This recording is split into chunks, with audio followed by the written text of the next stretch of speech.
Hi hello నమస్తే welcome to my channel. Big Boss season 9 start అయిపోయిన తర్వాత nominations అంటేనే ఒక పెద్ద రచ్చ. ఇక నార్మల్గా కామనర్స్ వర్సెస్ సెలబ్రిటీస్ అనేసరికి ఫస్ట్ ఆఫ్ ఆల్ వీళ్ళందరికీ కొద్దిగా ఈగో ఫీలింగ్ అయితే వచ్చేసింది. మనం సెలబ్రిటీస్ కామనర్స్ దగ్గర మాట వినేదేంటి, వాళ్ళు చెప్తే మనం వినేదేంటి అన్నట్టుగా వచ్చేసింది. అందరూ కలిసిపోదాం అన్నట్టుగానే ఉన్నారు. కానీ ఇప్పుడు కామనర్స్కి కూడా మనం ఆల్రెడీ అగ్ని పరీక్షని దాటి వచ్చాం. సో బిగ్ బాస్ మాట వినాలి కదా అని వాళ్ళు కొన్ని మాటలు చెప్పినా కానీ వీళ్ళకేంటంటే రిసీవ్ చేసుకునే దానికి కొద్దిగా ఇబ్బందిగా అనిపిస్తుంది. సో ఇక వాటన్నిటితో పాటు నామినేషన్స్ అంటేనే ఒకరి మీద ఒకరు చెప్పుకోవడమే, అరుచుకోవడమే, మాట్లాడుకోవడమే. సో ఇక తనూజ గారి దగ్గరికి వచ్చేసరికి నాకు ఎస్పెషల్లీ ఏమనిపించిందంటే ఈ అమ్మాయి అంత స్ట్రాంగ్ కాదేమో అనిపించింది. తనకి చాలామంది ఫ్యాన్స్ ఉండొచ్చు.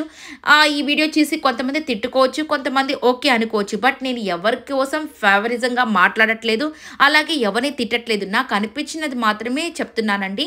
సో ఎందుకంటే ఇప్పుడు కుకింగ్ చేసేటప్పుడు చాలా పీస్ఫుల్గా ఉండాలి.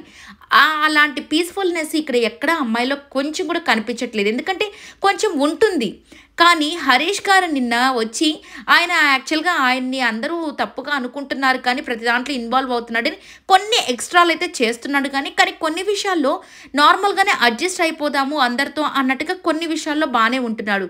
నిన్న రైస్ 2 పెట్టారు కదా, అది సరిపోతుందా లేదని నార్మల్గానే అడిగాడు. నేను మా ఇంట్లో అయితే కొద్దిగా ఉన్నా కానీ నేను మళ్ళీ చల్లార్చుకొని ఫ్రిడ్జ్లో పెట్టుకొని మళ్ళీ తింటానని నార్మల్గా చెప్పాడు.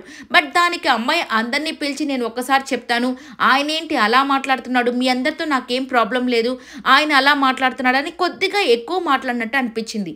అలాగే ఈరోజు నామినేషన్స్లో కూడా ఎవరో ఒక చిన్న పాపం రీతుకి దెబ్బ తగిలినా కానీ ఆ పాయింట్ని కన్సిడర్ చేయకుండా అయ్యో నా వల్ల ఒక అమ్మాయికి దెబ్బ తగిలింది కదా, హ్యామర్ కంటే ముఖ్యం, సో మనము కట్టసీగా తనకి ఏమైందో తెలుసుకోవాలి కదా అని మాట్లాడకుండా జస్ట్ నాకు హ్యాండ్ పెట్టి నన్ను ఆపాలనుకునింది, అందుకే నేను వెళ్ళిపోయాను అని చెప్పి ఇదే రిపీట్ చేస్తుంది. కానీ ఒకే విషయాన్ని పదే పదే పదే రిపీట్ చేస్తూనే ఉంటుంది.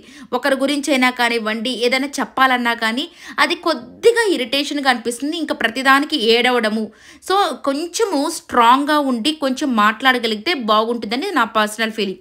అలాగే ఇంకా అక్కడ హరీష్ గారు ప్రతి దాంట్లో ఇన్వాల్వ్ అవ్వడం కూడా అంత మంచిది కాదు. బట్ ఆయన కూడా కొంచెం కంట్రోల్ చేసుకుంటే బాగుంటుంది. బట్ సంజన గారి మీద అంతమంది అన్ని బ్లేమ్స్ వేసినా ఆమె చాలా స్ట్రాంగ్గా ఉంది, నిజంగా చాలా నచ్చింది. కానీ కొంచెం మార్చుకుంటే ఇంకా సంజన గారు కొన్ని రోజులు సర్వైవ్ అవ్వచ్చు. బట్ ఆమె మాట తీరు కొద్దిగా కఠినంగా ఉంది, అలాగే కొద్దిగా నేను హై క్లాస్ కదా అన్నట్టుగా ఉంది. ఆ బిహేవియర్ని కొద్దిగా మార్చుకుని అడ్జస్ట్ అయితే ఆమె కొన్ని రోజులు సర్వైవ్ అవ్వచ్చు. ఇక వచ్చేసరికి ఇమ్మాన్యుయల్ అయితే న్యూట్రల్గానే ఉన్నాడు. ఎందుకంటే కొన్నిసార్లు కోపం చూపిస్తున్నాడు, కొన్నిసార్లు నార్మల్గా వర్క్ చేస్తున్నాడు. ఇక రీతు అయితే నిజంగానే బయట చూసిన అమ్మాయికి ఇక్కడ చూసిన అమ్మాయికి చాలా డిఫరెన్స్ అయితే ఉందండి. సో ఇక రీతు మాత్రం అందరితో అడ్జస్ట్ అయిపోతూ, సో తనకి ఇచ్చిన వర్క్ని చేస్తూ అందరితో కూడా చాలా ఫ్రీగా మూవ్ అవ్వడం నిజంగా బాగా అనిపించింది. అలాగే తనకు దెబ్బ తగిలినప్పటికీ తనూజ గారిని అసలు ఏమీ అనలేదు. కానీ ఆమె మాటల వల్లే కొద్దిగా ఇరిటేట్ అయ్యి ఈరోజు మాత్రం ఫుల్ ఫైర్ అయితే చూపిస్తుంది. నిజంగా అది కూడా నచ్చింది. ఎందుకంటే తనకు దెబ్బ తగిలి బాధపడుతున్న టైంలో నేను కావాలని చేయలేదు, నేనేదో ఆ అమ్మాయి నన్ను ఆపుతుంది కాబట్టి నేను చేశాను అన్నట్టుగా చెప్తుంది. కానీ తనకు దెబ్బ తగిలిందన్న కన్సర్న్ ఎక్కడ తనూజ చూపించలేదు. కాబట్టి తన మీద ఫైర్ అవడం నాకైతే ఓకే అనిపించింది. ఇక వచ్చేసరికి ధీమాన్ పవన్ కానివ్వండి, ప్రియా కానీ, శ్రీజ వీళ్ళు కూడా కొద్దిగా ఎక్కడైనా కొంతమంది ఓవర్ చేస్తారు. ఎందుకంటే కెమెరా కనపడాలి, కంటెంట్ ఇవ్వాలని ప్రతి ఒక్కరు అనుకుంటారు కదా.